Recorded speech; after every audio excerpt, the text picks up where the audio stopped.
In today's video, guys, I'm going to go over 10 common mistakes you could be making when trading your games into GameStop in this video today. Let's get started. What is going on, guys? Jimmy wrote a video today. It is Friday, and I figured doing a GameStop trade-in video is a good idea for today. I want to talk about what this really entails real quick. Today, I'm going to be going over pretty much the GameStop side of things with trading, not the buying side of things. You know, the disaster with the plastic on the games and stuff like that. We're going to keep that to the side today. We're going to talk about the better side, which is the trade-ins. But ways you can really mess up when trading games in the GameStop. And I'm going to go over those 10 reasons in today's video. Before we get started with today's video, guys, definitely consider hitting that subscribe button, like this video, comment down below which of these steps you have not followed or which of these steps you have followed. And just in general, let me know in the comment section below what you think about today's video. Also, hit the notification bell so you don't miss any upcoming gaming content like this and other stuff. But pretty much what we're going to talk about today is GameStop and how its trade-in program can be really, really good if you do it the right way. So let's get started. Alright, guys, so common mistake number one when trading games in the GameStop is trading your collector's editions in of video games versus the actual regular games. This is a huge mistake you could be making because you could be losing a lot of money. Selling a collector's edition to GameStop is not needed. They give you what? If you see here, like maybe $10 more, they're starting to total for those things, and it's just not worth it. So if you are trading a collector's edition in the GameStop, just know that you could take it elsewhere like eBay and get more money, or Macari, or even Game Store could give you more money. So say Gotham Knights is $38.50 for the collector's edition. Yeah, it's a lot of money. And the regular game is $22. You see here, for an example, you could get way more, you see on the screen here, for Gotham Knights' collector's edition versus GameStop. GameStop is finally taking the initiative to give you more money for collector's editions, but it's a really, really small difference. So if you're trading your collector's editions into GameStop, you're making a big common GameStop trade-in mistake. GameStop common trade-in mistake number two. This is a big one. Trading your special edition consoles in is a very, very big no-no. As you see on the screen here, the PlayStation 4 Pro Black trades in for $165, and the same thing goes for the Spider-Man console. It trades in for the same exact price. So this is actually even worse than trading the actual collector's edition and for the games. Go to GameStop today, you sell your Spider-Man PS4 Pro or your Monster Hunter PS4 Pro or any of them, or God of War, you're going to get the same exact credit or same exact cash value as the PlayStation 4 Pro Black 1 terabyte. So you're literally getting the same exact value. You could literally take that on eBay or Macari or just a game store or eStarland, for real. eStarland is a perfect place for these collector's edition things like the games and the systems. Take it to eStarland and look, you'll see a difference right here already. So yes, trading a collector's edition system into GameStop is one of the biggest things you could be making a big mistake. Yes, I'll admit real quick, back in the day, I traded my Spider-Man PS4 Pro in, and it was the same value as the GameStop regular black system. And yeah, that was a really big mistake, and it's cost me a lot. Trust me, I could have sold that on eBay, but it's a learning experience, and I hope you guys don't make the same mistake. That's why I make it in this whole video, for real. Also, they made a huge mistake selling the Halo 360 back in the day for like $100 to GameStop, and literally the thing is like $1,000 now. It's mistakes you make, but you can always go forward and help other people out, and that's what I'm doing here, so you don't make the same mistake. So that is number two. GameStop common mistake number three when trading games in is going over the threshold of a game to get more profits.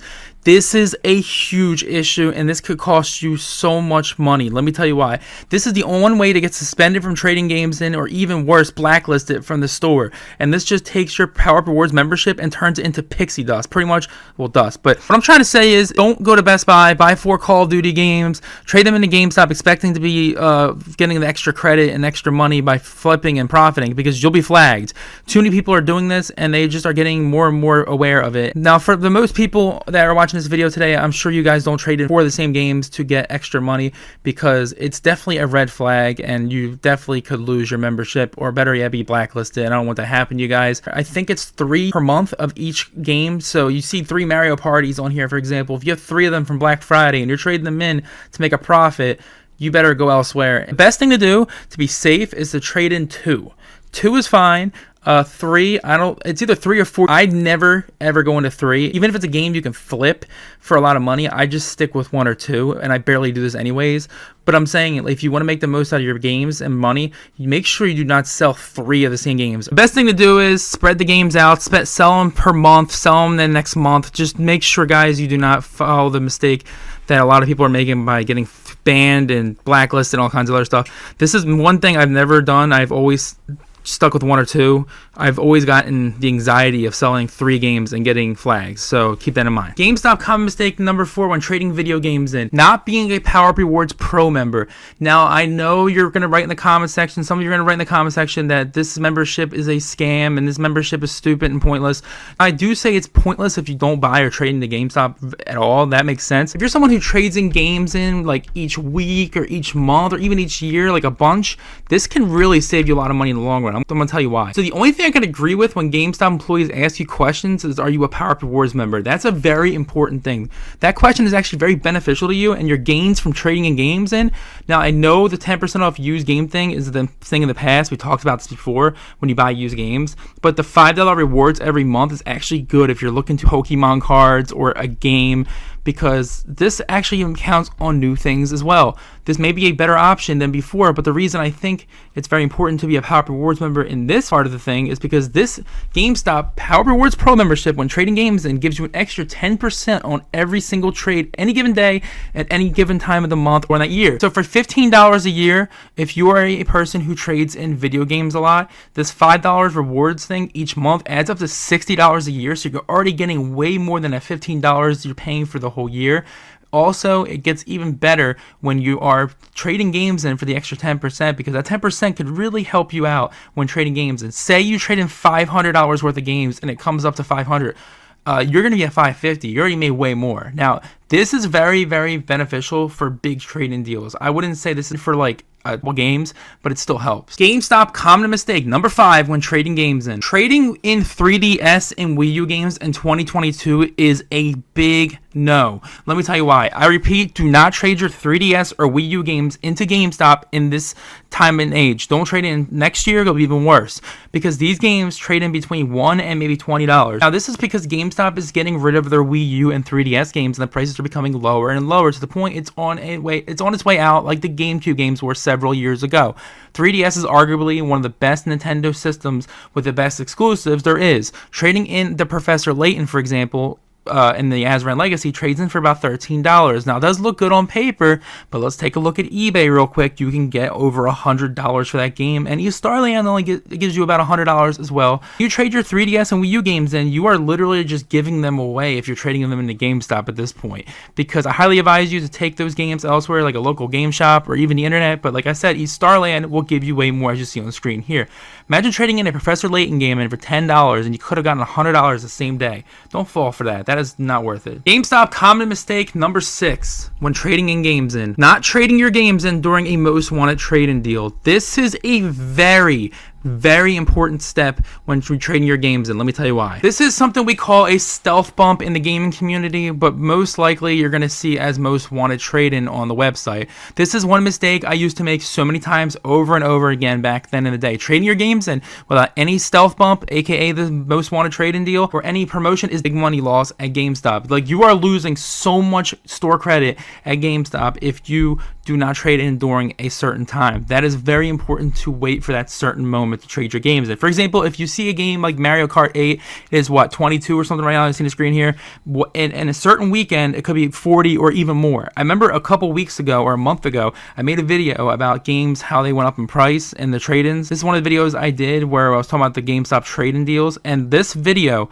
specifically showed some games were over $40 because of the 50% trade-in bonus they had on top of it, and we'll talk about that in a minute as well. So always check the app before Thursday night into Friday around 1 a.m. Eastern time. Trust me, you need to keep tabs on the app so you get most of your trading credit when trading games into GameStop. Say you trade a game on a Tuesday and it trades in for 20, you could have waited till Friday and it could have traded in for 40. So keep in mind, certain games like Mario games and Donkey Kong games and Switch games should not be traded in for under $30 to begin with. GameStop common mistake number 7 when trading games in is not trading your games in towards another game when there is a game available that you want.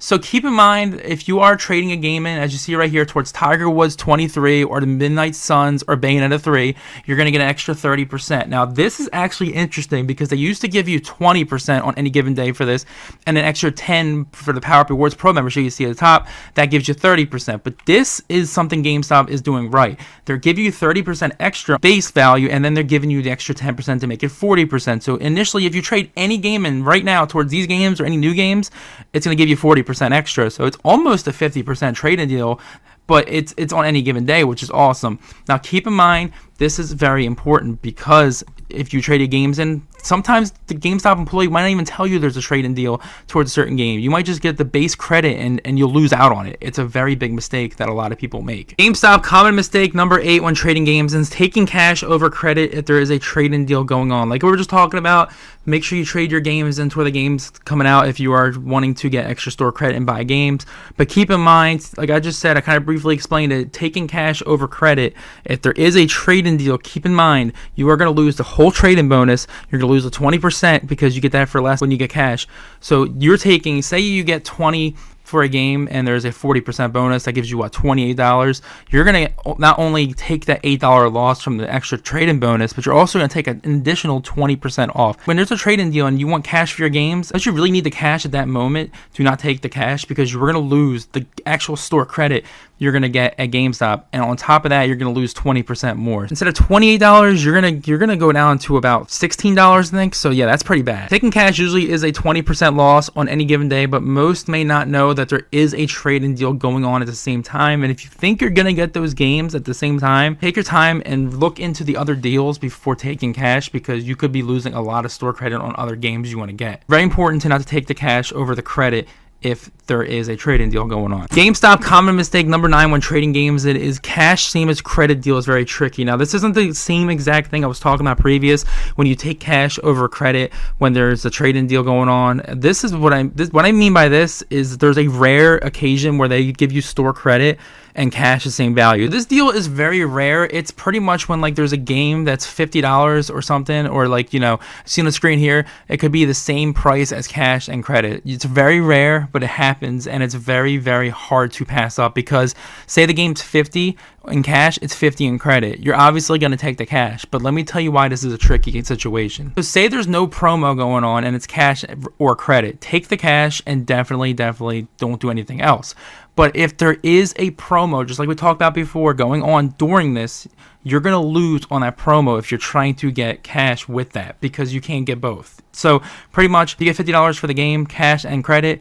Say there's a 60 or 70% trade-in bonus going on at the same time. That's going to be one thing you don't want to miss because I would literally take the credit with the 70% versus the cash or the credit for the same, unless you really need it, like I said before. If you think about it, the cash the same as credit is a good baseline, I would say. But once you see there's a bonus or even a 60% or 70% bonus, that promotion is voided completely, and you're just going to get the cash first or the same as credit. Like I said, this is very similar to the last step, but when it's cash and credit being the same money, if there's no trade-in deal, then take the cash. But if there is a trade-in deal on top of this, like we just mentioned, step 8, make sure you take the store credit willing to buy video games at GameStop. This is a very, very confusing one, and this doesn't happen much, but I want to put it out there that this deal could really cost you a lot of money because a long time ago, I traded about $200 in games in for cash, and at the time I didn't need it, so it was $200, and it was just baseline 200 cash or 200 credit, and it was good. But there was a 60% trade-in bonus, so I lost over $100 on top of that. The reason why this was a mistake is because I was literally going to Best Buy to buy games. It made no sense. So it didn't make sense. So if you're going for games, do the credit route when there is an actual trade-in bonus. If there's no difference, then just take the cash. And the final GameStop common mistake when trading games in is not doing your research before trading your games in. I have been trading in games for so many years, even decades now at this point. The one thing that could really hurt your store credit or cash is trading in games without looking up the trade-in prices prior. So a long time ago, you had to call up a store and ask a price of a game, and they got all moody. They're like eating a cheesesteak in the back, and they didn't want to answer, and they just gave you the wrong value. But today is different. In the modern age of 2022, you can easily look up a trade-in price before you go out without losing that extra money you could have gotten without knowing it. In 2022, you can easily look up a trade-in price and know what you're in for when you go to GameStop versus just going through your games and taking them all in and then not knowing what the price is, and then do your homework. What I'm saying is do your homework to get best out of those games And like I said, this all kind of sums up, make sure you wait for trade-in deals. So pretty much not doing research can literally take all these steps and hurt every single one of them and make it non-existent. So pretty much if you are not doing research on a stealth bump, if you're not doing a research on a trade-in deal like towards a game, or if you're taking the cash over the credit when there is a trade-in bonus, or you're just trading your 3DS or Wii U games in, not knowing, trading your threshold, this is all considered research, and doing all this research can get you the most out of your trade-ins when you're trading games at GameStop. Alright guys, that's it for today's video. I just wanted to make sure you guys knew that those 10 steps can really affect you if you don't follow these in terms of trading games. And I made this list, and I really have made these mistakes in the past, and I do not want you guys to make the same ones. I kind of give you examples about the system I sold and trading games, and instead of credit I got cash and bought other games. Makes no sense. Sometimes they won't help you there. Sometimes they will help you at the store. But these 10 steps, I think, are very crucial to not make mistakes with when trading games. And now, keep in mind, if you were someone who just wants to trade in stuff for quick cash and you need it, perfectly makes sense. But if you are trading games in and stuff and you're taking cash and there's other games you're buying, you're literally just taking the money loss and just spending it at the same store. I've seen people take cash instead of credit and literally spend money in the same store, but they didn't realize they lost out on that extra store credit. Yes, the GameStop employees do ask you if you want the credit or cash, but I've seen it where they don't even ask you sometimes, and I hope this video helps. Now, keep in mind, also, this is for only people who trade games into GameStop. There's much better options out there like eStarland, there's eBay, obviously, Mercari. This is literally for anyone who trades games and regularly to GameStop. Should definitely follow these 10 steps. I would consider definitely following these steps because they're crucial. Alright guys, that's it for today's video. Let me know in the comment section below which step did you follow, which step did you miss. Also let me know in the comment section below if I missed anything, and I hope this video helps out and it's educational and literally can help you guys out when trading games, and it helped me out, and I hope it helps you guys out. Stay awesome, stay positive, most of all, stay safe, and keep in mind, GameStop, trade-in side of things can be more positive than actual buying side of things when you buy games without plastic. So if you're using your store credit, make sure you buy games with plastic, pretty much. I'm sure. Peace out, guys.